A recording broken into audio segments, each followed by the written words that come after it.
opponents, and for so many reasons. And it's interesting because it isn't that feeling of like good versus evil or anything like predictable like that. You know, Sabine's got some darkness in her, and Shin has some other interesting elements in her too. I think there's a lot for them to learn from one another, truly. It's a good combo, I think. I hope people are sending Dave the fan edits. We're going to start taking questions from the audience in a minute. But first, I just wanted to ask you guys, an important part of joining the Star Wars universe is getting a toy of yourself. And just what's it been like seeing the action figures start to pop up, and how surreal is that? It's extremely surreal, and I think my kids now finally think I'm a little cool, just a little bit, you know? So yeah, it's really quite an honor, and I love it. I love it with all of it. I just love it, you know. So I'm having a blast. It really is. It's fun. Do you have your toy out on the shelf, Ivana? I might, yes, I might have a toy. It's just, you know, you do it for the kid within you and also for the kids around you, like my niece. It's really exciting. It just means a lot. You know, we get to tell stories that we really care about, and then we just get to witness the characters come to life in different forms. So of course and more than that, it's been so meaningful to see the fan art. It's been so incredible. I was going to say that, the fan art. Yeah. Oh my gosh, the fan art out there is incredible. Yeah, and seeing people just taking their time and also interact with those characters and give them like an additional layer to life and existence. Yeah, it's just really cool. It really is. It means a lot, yeah. Not to make it all about race, but I am biracial. I'm half Persian, half Ecuadorian. And I grew up watching anime, cartoons, Dragon Ball Z, Power Rangers, everything. And there's no action figures that I had that looked like me. So seeing that, at first it was like, oh, that's nifty, you know, that's so weird and cool. And then as I got to see it again and again and again, and kids brought it up, like you were saying, I was like, oh, that's like not just cool. This is like for a generation of kids who have parents who are not from this country, or just they are of a different race. To see yourself represented in a toy, and not just a toy, an action figure, like a hero, that for me has been like one of the most special things I've ever been a part of. So.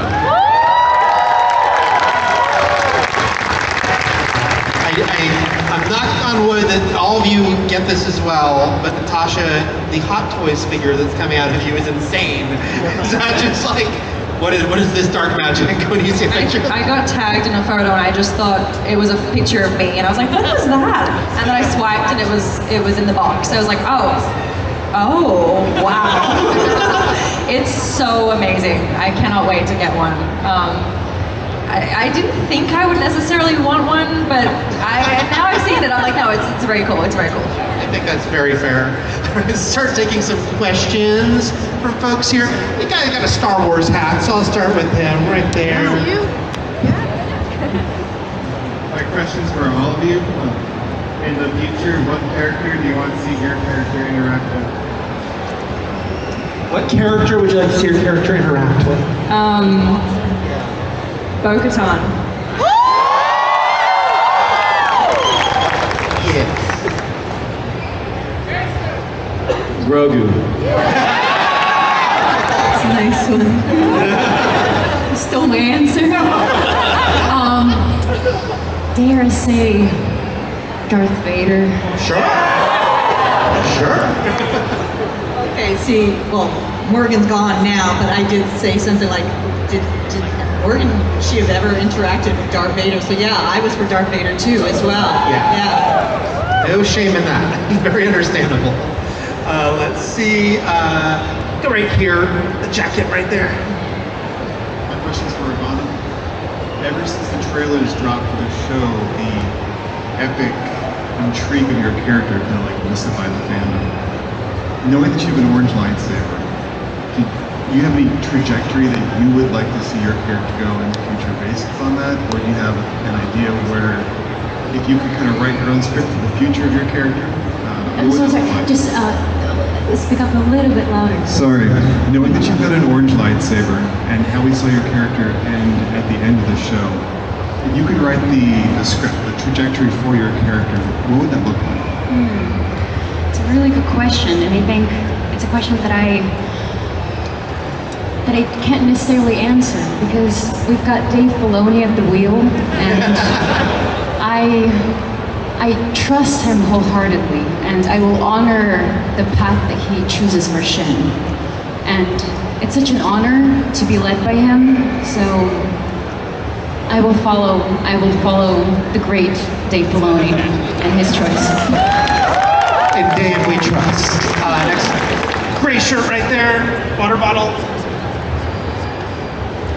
This question's for the whole panel. Which character, not which character, but do you guys see yourself interacting with Luke Skywalker during this time? Because he's around. And how do you see your purpose going forward? Certainly with Ezra where he is, I'd be curious what Luke would make of that. This is like a sort of a trap, huh? A little bit of a trap. Traps in Star Wars are famous. It's like, oh, it's Ezra's early panels, let's get them now. Shoot, yeah, I have no idea. All I'll say is I love Luke. Luke is the OG, right? He's the guy. So shout out Mark Hamill, and we'll see. I don't have an answer. Many tales to tell out there. Let's go this side. Oh, you're hoping of a loft cat? You gotta go over here. Hi, so my question is for Ivana and Natasha. So as you guys have mentioned earlier, the chemistry between Shin and Sabine are quite intense. And now that they're both stranded on Peridia, do you guys ever see like a kind of a team up or, you know, working together? Because I mean, even though Shin didn't want to, but I don't know, like if push comes to shove, you know. But yeah, thank you.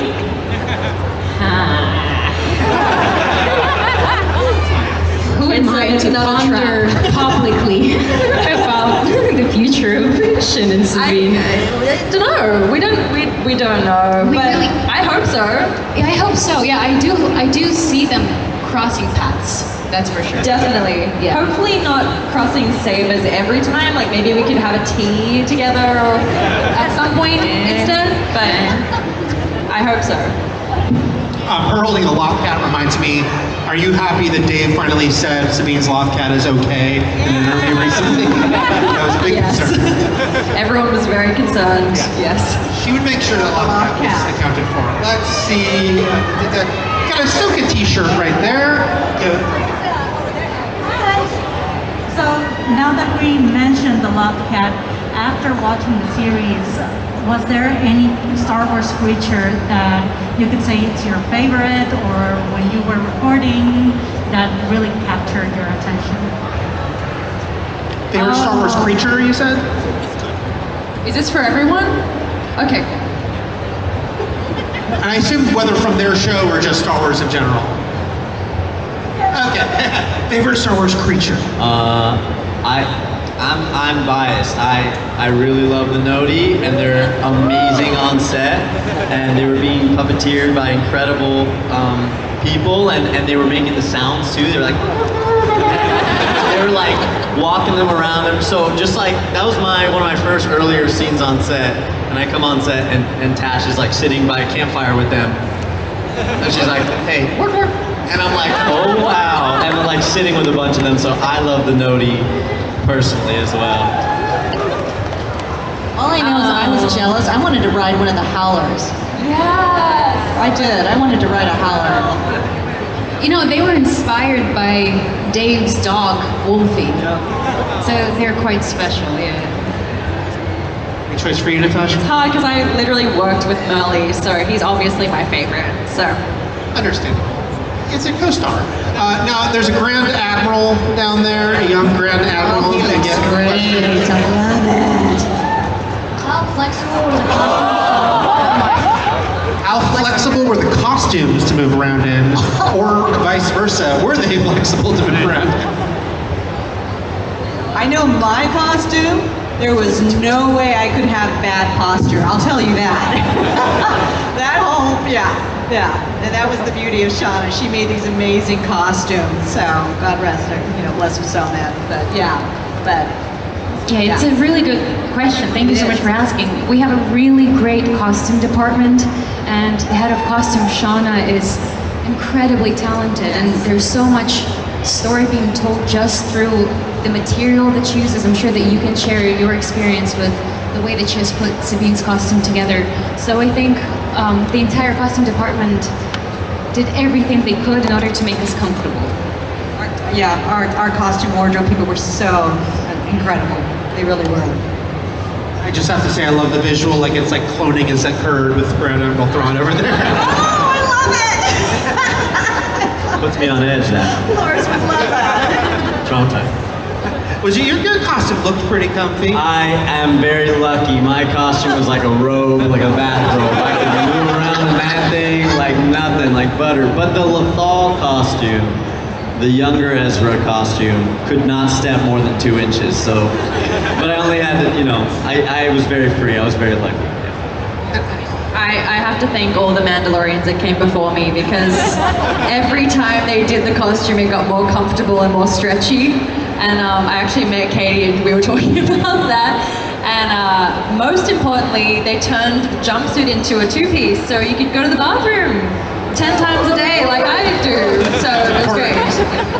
How cool was it though the Mandalorian armor obviously goes way back, and then of course more recently there's been these great characters. So when you had that on for the first time, it was pretty trippy and pretty cool experience. Oh my god, it was amazing. I was like early last year when I went in for my first fitting, and I don't know, like I guess before you put it on, you're like, am I gonna look stupid in this? I'm gonna look like a fraud in this. And then you put it on and you're like, oh, okay. Yeah, I can do this. I can do this. It's like really just fit, and I felt really comfortable in it. And once I stunt trained for months, I felt like I was worthy of wearing it, like physically. So it was amazing. Let's see. Let's go to this side. We haven't gone to. Oh, there's a Mandalorian right there. We should get the Mandalorian's question. Are there any props that you kept from the set? If not, are there any that you wanted to steal from the set? Lucasfilm legal, do not listen to the answer to this question. No, we weren't. But the hakama, the pants, although I think a lot of people think it was a skirt that I was wearing, I would have loved to have kept that. It was beautiful the way Shauna and the wardrobe department designed the hakama that Morgan Elsbeth was wearing in her fight scenes. And I forgot to say too, by the way, I had 2 costumes. I had a fight costume, because the intensity of the fight I had to do with Rosario, it required a second costume so I could move around a little bit more easier, and I could have maybe poorer posture if I wanted, so yeah. I kept so many things.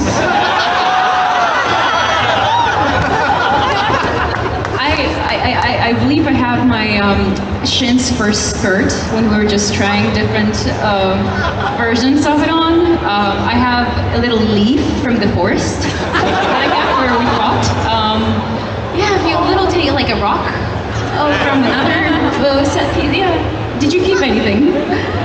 I didn't know that was a thing. Like everyone's like, hey, what'd you take? I'm like, what? I could have taken some stuff. I saw Rosario just like stealing a leaf to herself. I was like, I wonder if she's I kept a few things too.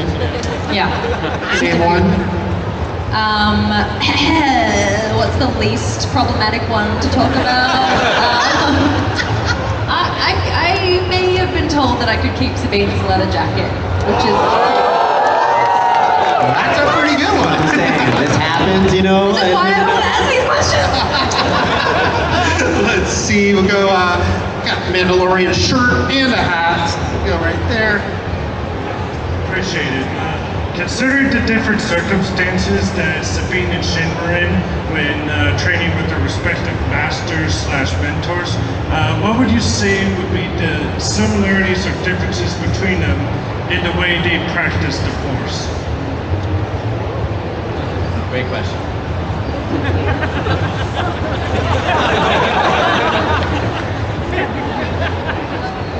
I think Shin's a little better at the Force.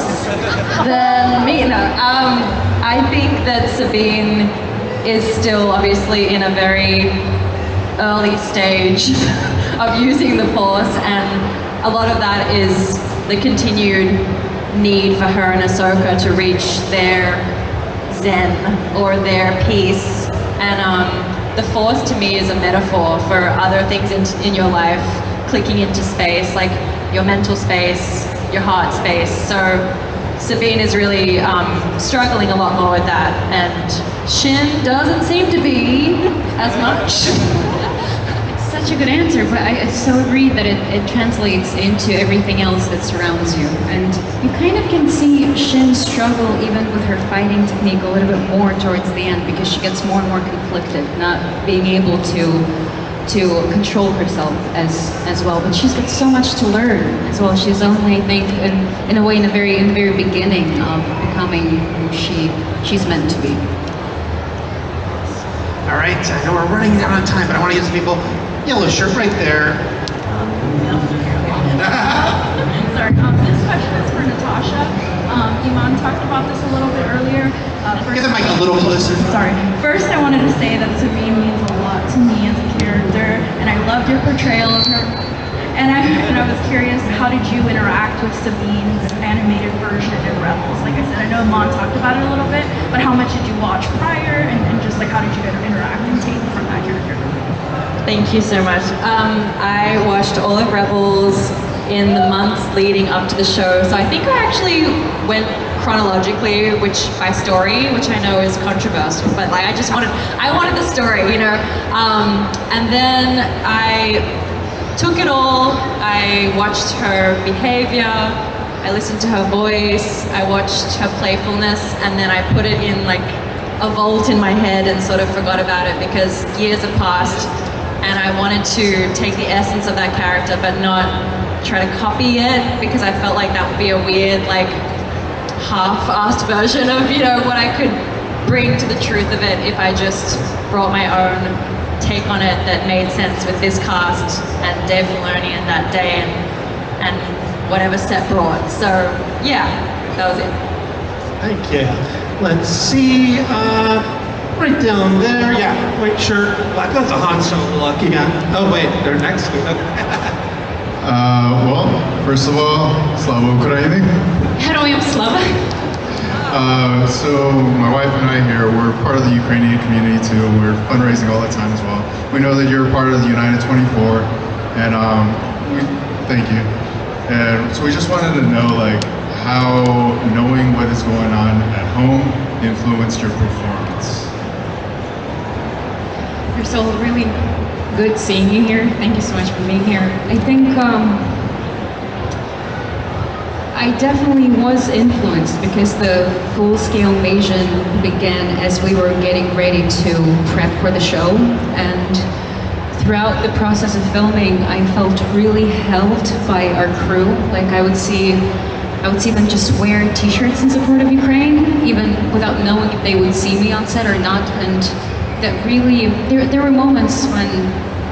certain moments when it was really difficult, like finding out news about your friends passing away, being killed, and having to go and be in the scene. So, if I'm honest, it wasn't easy, but the experience of working with these people made it as smooth as possible, because you just feel held, and you feel like you've got people that care about you and care about where you come from. Thank you for asking. I know we're running low on time, but I want to get in one more question. There is an Ahsoka raising her hand, so it seems like a good place to end on. Guess I have to make it a good one. Yes, please. I'll try. So thank you all for coming and making this great show. What scene, either from Ahsoka or Rebels, do you think captures the essence of your characters?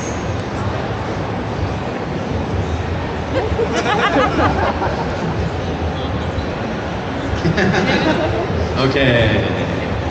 For me, in Ahsoka, Rebels is like Ezra's all over that, you know. But in Ahsoka, I felt like the moment as a spectator that cemented it for me was when Sabine was trying to give him the lightsaber, And he's like, no, I'm good, good. And he has that whole fight.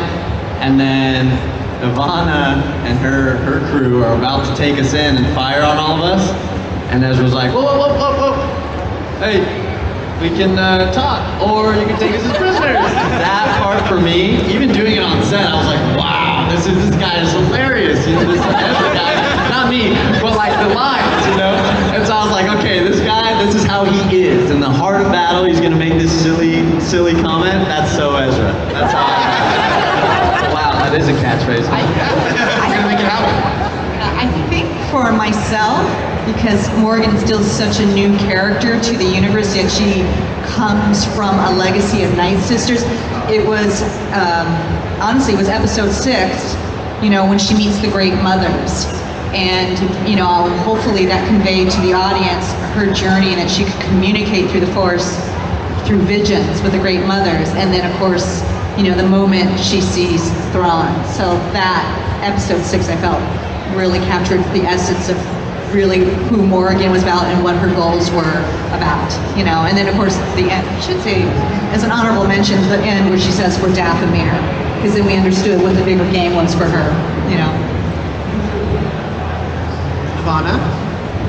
Yeah, I'm sitting thinking, trying to pick the one. I think what captures the character truly is the scenes that she gets to share with Baylan one-on-one and get to speak of their lives and ask the questions that she,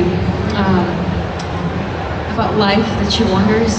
But I also think, to be honest, is the very end, her being on top of the hill and raising her lightsaber, I love that. Captures her essence in many ways.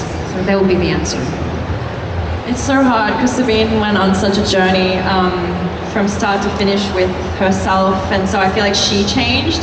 So I don't know if there's one scene that captures her essence, but I do think in the finale, like right at the end where we're looking up at Anakin, I do think that there's an air of like, she's made all her mistakes, she's vented all of her frustrations, she's come around and she's ready to respect Ahsoka and really try to be the person that she knows she can be. So there's something in the magic of that air, that scene, that night, that I love. I'm not sure if it's her essence, but I just love that that's like her looking into the future and moving past all of the struggle. Yeah. Well, guys, thank you all for being here, and thank the panelists for being here. Thank you, Eric.